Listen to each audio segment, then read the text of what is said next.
conversation, we are going to introduce something special. Really excited about today's conversation. When I tell you that I've literally been looking forward to this probably for longer than even I realized, it is absolutely true. I have one of the most esteemed political minds in the space, someone who has really contributed to shaping my own ideology, getting me to rethink a lot of different things. And I just really am looking forward to it. So we're going to give a warm round of applause to my coworker. I always say I work with dope people. So my coworker and someone who I admire greatly, Mr. MICHAEL STEELE is here. And he is super excited to have you. What's going on, brother? Hey, brother, I am well. It's good to be in your neighborhood. Finally, it's good to see you. There are a couple of things that I have to mention to viewers before we get started. The first thing is, I really was excited. I was a little bit nervous before we started talking because, look, for me, it's like, this is MICHAEL STEELE. This is former chairman of IMC. This is a big deal. And I get on, and my wife, right? Yeah, I will gladly tell your wife, like, hey. Listen, hubby, the dude's a big deal. He's a really big deal. Not just in Maryland, like he's a big deal, like overall, like he's a big deal all over. And I get on the the recording, and he's just there chilling in his Saturday casual. He's like, "What's up, player?" And I'm like, "This what's up." I'm feeling good already about this. When he hit me with the "What's up?" Now he tried to say, "Yo, I'm just a brother from the neighborhood. I'm just I'm not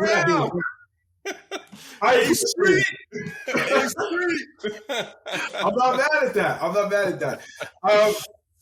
Let's get right into it. I'm really appreciative of your time right now, and I think that there is so much that can be discussed and should be discussed, particularly as it relates to the impact and the uniqueness of the impact that these races and the general scope of where we are has on our community.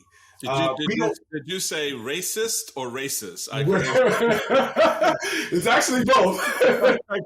I couldn't. I wasn't clear on. It seems like that's a great question because it seems like it's indispensable, which actually gets right into the point of where I kind of wanted to start, and that is for Black voters, for the Black electorate, who.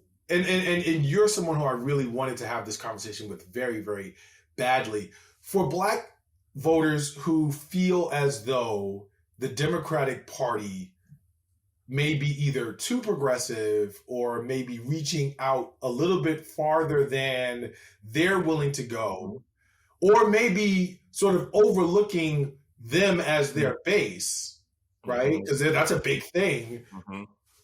But don't have any interest at all in MAGA land, right? And cannot reconcile themselves to support a party that won't divorce themselves from Donald Trump, radical extremists, and extremism on the right. Right. Where do we go? So you asked the question, which is really the important one. Where do we go? And given your choices, where do we go? I'll tell you where you go. You go to the ballot box. That's where you go. Because at the end of the day, you still have to participate in this system, particularly given the fact that, as you just accurately laid out, we are at a precipice between our own selfish concerns, our self-interest in our communities, and what have you done for me lately? Said Janet Jackson, right? Asked Janet Jackson, and democracy, which requires our participation in order to answer that question. What have you done for me lately? So I appreciate so much, and it's really ironic for me as someone who has really kind of worked in this space for a long time, making the case to our community as a Black man, as one who was raised by sharecropper's daughter, lived in a segregated city known as Washington, D.C., grew up in turbulent times, and settled in the Republican Party, which is our political home. That is our original home. That is the original political space for African Americans. To over the course of my my life in politics, make the case. Y'all need to expand your view of the world. We need to play in both sides. There's a reason why I'm here. There's a reason why you should be here with me. That fact is never more true. It is still as true today, given how screwed up the GOP is, as it was 20 years ago. But here's the difference. I would not advocate for a member of our community to join this party in this current state. Yeah. Because there is no respect for your blackness here. There is no respect for those things that you're concerned about that you think Democrats are ignoring. The adage always was, Charles, Democrats, take black vote for granted. The Republicans ignore it. Well, the reality of it is that's always been the case until and unless those moments arise where we assert our authority. You want the vote, come get it. And we saw that in the 2020 cycle with Joe Biden and the black vote of South Carolina. And that was such a powerful moment for me, man. When I'm sitting there watching this thing unfold real time and black folks say, okay, you dance with all these other folks, but we right here and we've been here. So what are you going to do for us now? Not what have you done for us lately? What are you going to do for us now?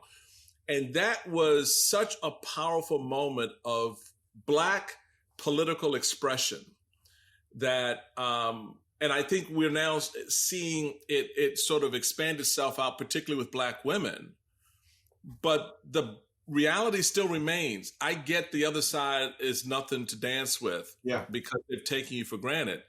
But when you look at where Republicans are, in order for that not to become our reality, for that not to become the political operationalizing space, you're going to have to stick with those who are advocating for democracy, so that you can get to that point to deal with those problems. Because we don't have answers on the Republican side. We ain't got no answers for the problems in the black community, because we're now using black people as a showcase for crime. Right. So there are a couple things. I gotta put this in, and then I'm gonna come back. I can edit this.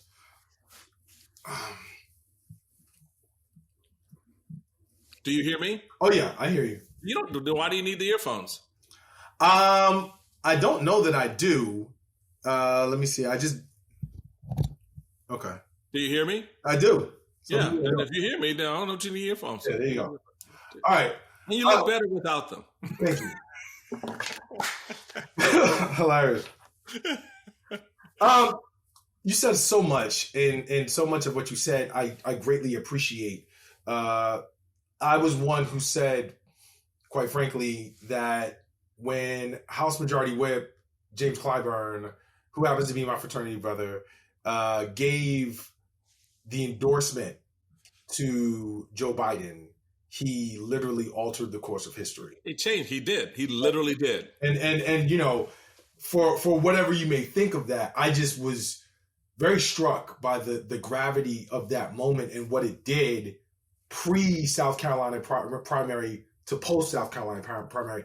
But I really want to talk to you about some of the other things you said in terms of, taking it to the ballot box. And I think the last piece you said was actually really profound about the fact that, listen, before we approach this conversation about where we are individually, we have to save democracy or secure democracy, because democracy right now is in peril, and the continuation of that will blow everything else that we're talking about out of the water. Right. You talked about the notion of sort of our individual interests versus those of the community. And I think that there's a great book called Steadfast Democrats that's written by two political scientists. I'm blanking on their names right now, but if you Google that, you now easily find it, that talks about that and sort of how that contributes, for better or for worse, in terms of our mindset and the pressure that we feel to vote for Democrats en masse. Now, I will say that what you just put forward is probably the most compelling argument that I've heard meaning the saving of democracy, the securing of democracy, is probably the most cogent and persuasive argument that I've heard in recent times as to why it's important for us in this moment to support Democrats. That's probably the message that needs to be out there. I mean, because what does this say, Charles, when the Republican is putting out a better message on the Democrats than the Democrats? Right, and that leads me to my very essential point. Democrats have a dual-sided problem, in my opinion, that is going to threaten to lose a number of voters on their side from their base if they don't figure it out very quickly. They have a messenger problem and they have a message problem. They assume that somehow the ivory tower ideology around what is going to be beneficial for all of us translates into plain speech for the average voter in community in ways that's going to energize them and get them to the polls. And that's simply shown itself not to be true. We are a community that increasingly desires and is demanding certain tangibles. When I saw police reform languish in the Senate, and Chuck Schumer and Senate Democrats weren't willing to really go to bat for it after the House had passed the George Floyd Police Reform Act, and then it went to the Senate, and by fall, before the holidays, it was dead in the water. I was livid. What was so damning about it was the lone black Republican senator, Tim Scott, didn't fight for it. Right. He carried the water of the white Republican leadership. Sure. And did not, because I know if I were in the Senate, if I won that Senate race in 2006 from Maryland, and I told Mitch McConnell this after I lost. I told him, I said, "You are the luckiest man in the world." He said, "Why?" He said, "Because if I'd actually won this race, it'd be a very different conversation. It would have been a very different conversation for me in the Senate because I don't play well with others when it comes to my community. It really does. I've always been that way. And I think it was very telling that, and to me, Charles, it spoke to a number of things about the ineffectualness of black political leadership to one extent, because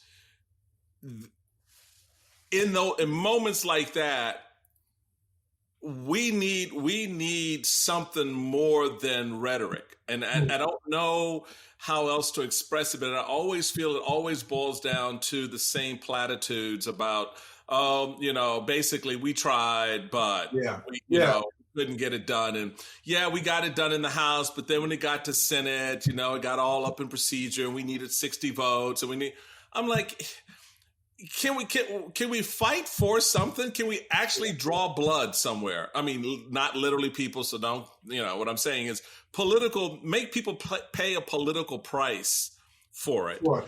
And I just don't know.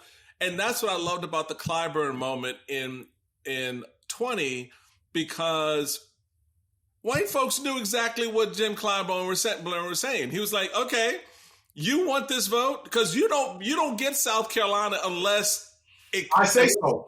Right. You need Columbia, you need Richmond County, you need clusters who look to me as literally the lone representative for this space. Right. And without me, you ain't gonna get it. So that's the kind of leadership in that moment we need translated into policy moments. Because that's a political space. That's, he played a political arm there because the Dems needed votes and he had all the votes. Same is true when you get down to putting the policy in motion.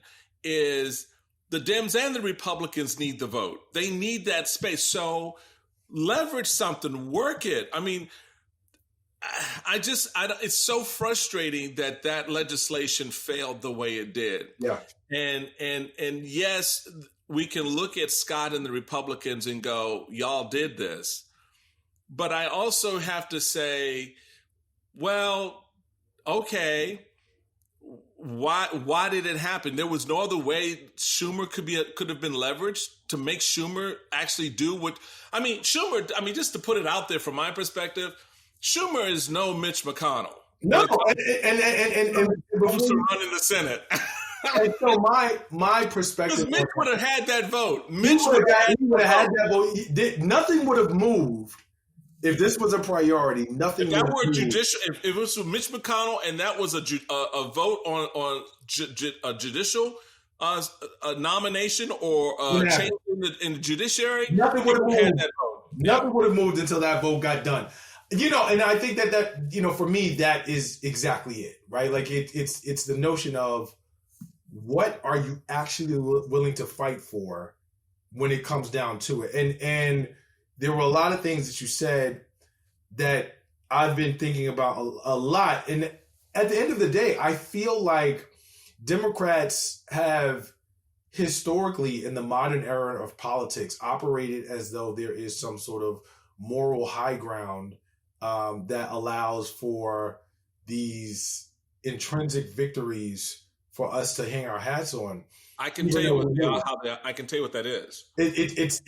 It's a folly. I want to hear where it comes from, but it's a folly to me in as much as, number one, you're not getting things done. That's number one. Number two, the other side is playing a different game by different rules, and that's why you keep having the troubles that you are. So at what point are you going to keep complaining about it being unfair? Or are you going to roll your sleeves up and actually get in the mud? And that's the real test. That's absolutely real. And they operate as if, here's the bottom line. They operate as if the black vote has no place else to go. That's the thing. So they think that vote is one that, they're not going to vote for Republicans who, think that they're fine people on both sides, right? Who think that our ancestors came from shithole countries. They're not going to vote for them until they saw the vote move. Correct. And they saw that vote move first among black men in 2020. And now they've seen that vote move over the last 2 years even more. So that it's now actually not just blacks that they've got to worry about. It's the Hispanic vote that they've got to worry about. So Republicans, we're so good at cynicism. We put up all these community centers in these neighborhoods, right? Working and trying to get the Hispanic and the black vote. To do what with it?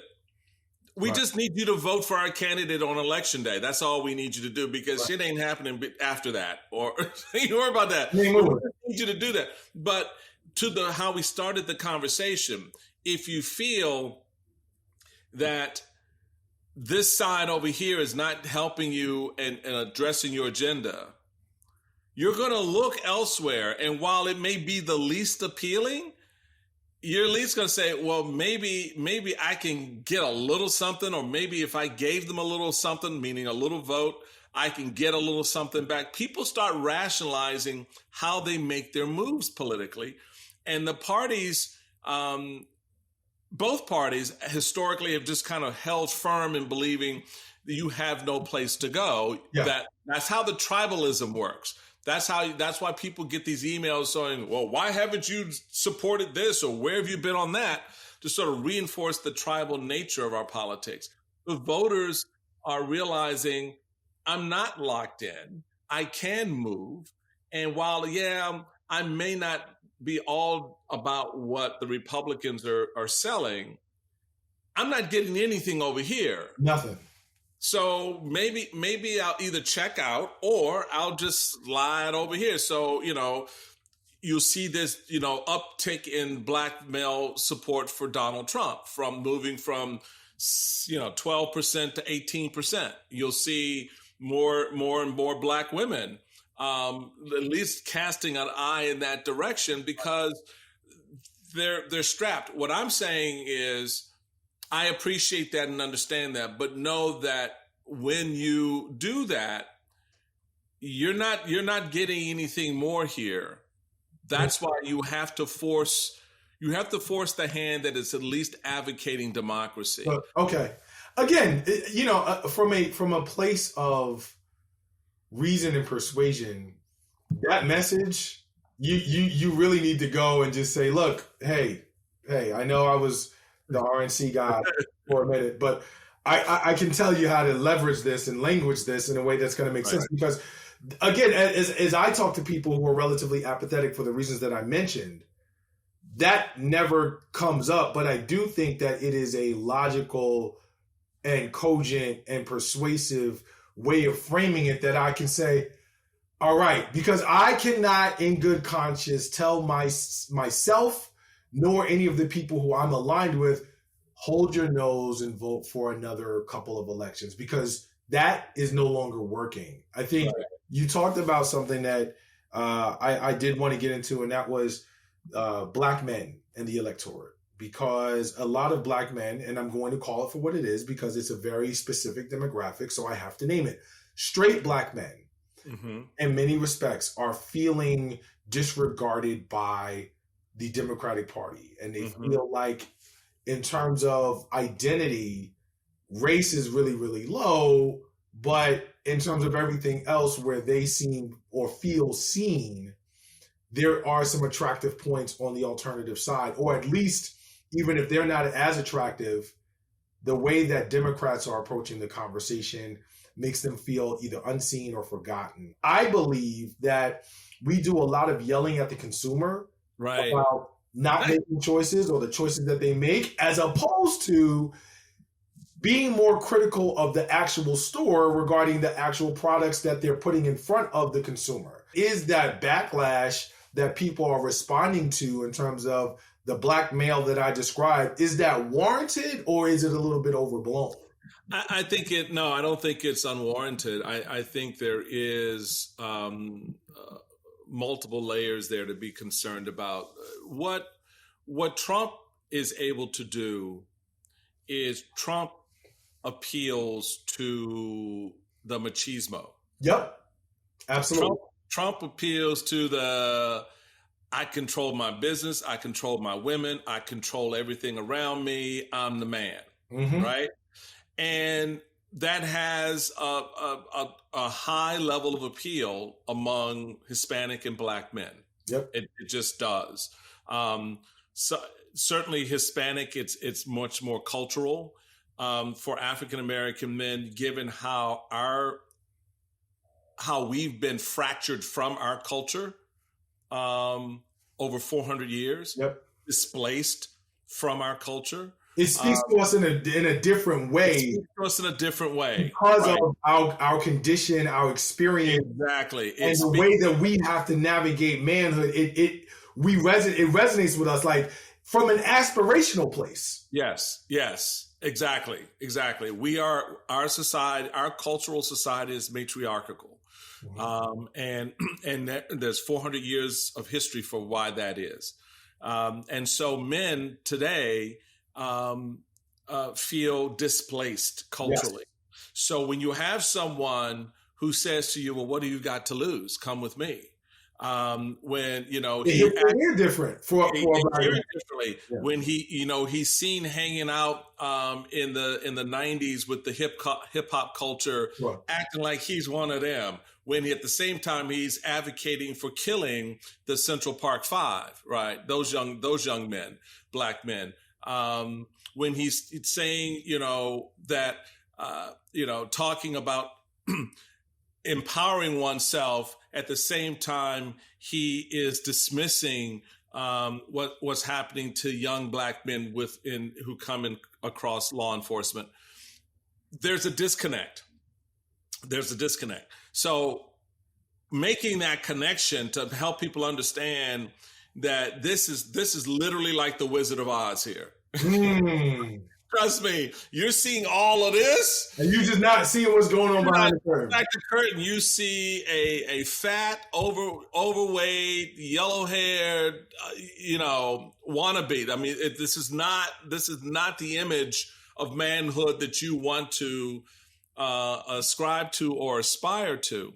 So there is that. I attended a few weeks ago the Black Men Vote Summit, which was focused on the very thing we're talking about, engaging Black men in the community to to come into this space, recognizing all the things that have distorted and put pressure on Black men, but at the same time recognizing the power that they can exercise with their vote.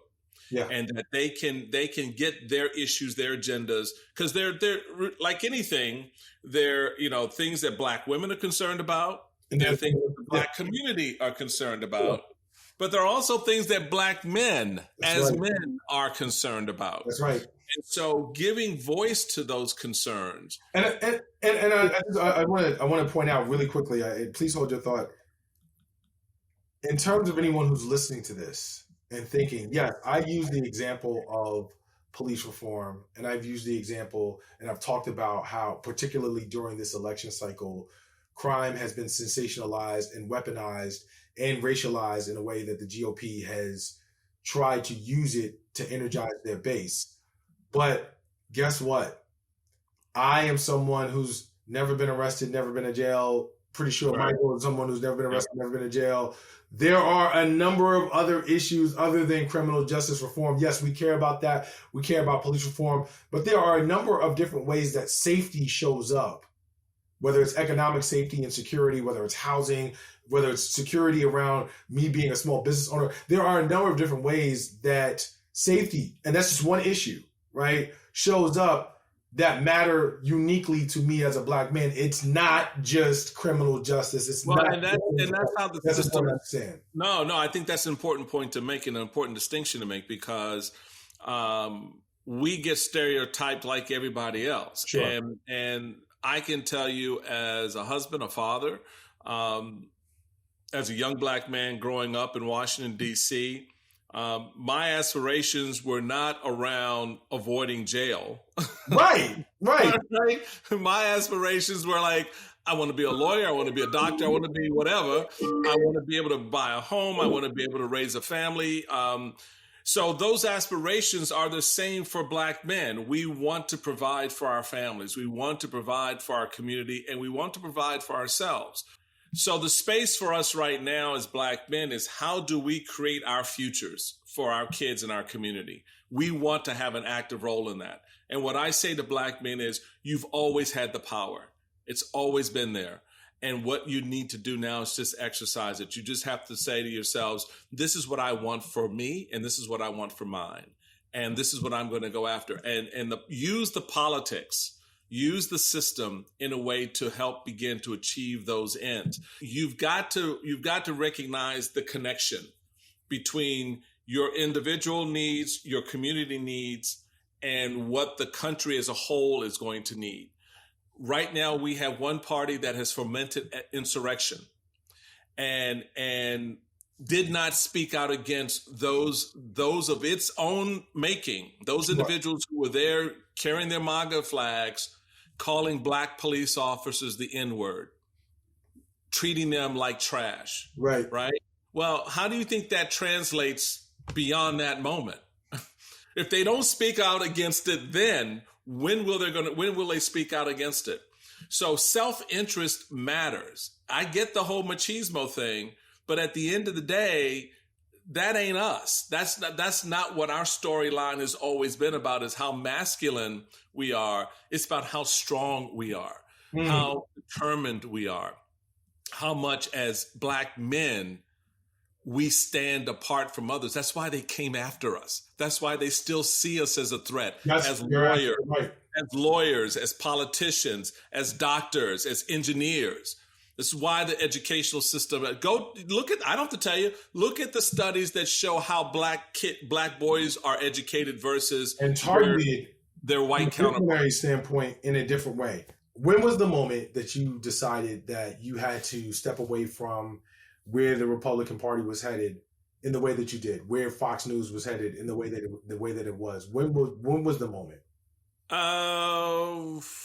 The 2015-16 election cycle, when I watched men and women that I knew fold like a cheap suit under Donald Trump.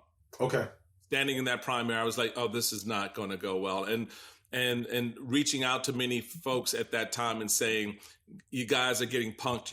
You have to take this brother. He's easy to take down. He's at 3, 4, 5% approval in the polls right now. You can't let him have traction. You saw it coming. Oh, saw it coming. And then Access Hollywood tape was like, okay, that was the last straw. I knew at that moment, particularly given what was happening internally, trying to fix it and clean it up as opposed to making the full-throated separation from it, that we just opened up Pandora's box and jumped in it. We didn't even let what was in the box get out. We just jumped in the box. I on air, impromptu, asked you to be a guest on the podcast, and you on air accepted and you kept your word. And so with that alone, I just want to thank you so much. No, brother, it's good to be with you, man. Well, let me extend the favor to you, the opportunity to come on my podcast, and we can continue this conversation, and we'll make that happen as soon as possible. For all the listeners out there, what is your podcast called, and where can you find it? So, dude, we spent a lot of time and actually quite a bit of money to come up with a name that was inviting and exciting. Sure. We settled on the Michael Steele podcast.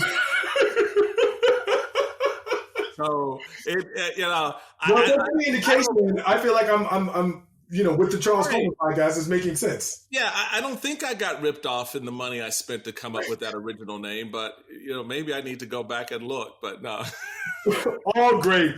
Listen, Michael, it's been such a pleasure. I always say I work with dope people, and this is a perfect example. No, I appreciate it, brother. Very much. Ladies and gentlemen, this has been a fantastic conversation. Make sure you're following the Michael Steele podcast. I will be on there sooner than later, and make sure that you are liked and subscribed to the Charles Coleman podcast. This is the new home for Black Brothers. I want to thank our very, very special guest, Michael Steele, for an amazing conversation, and we'll be right back.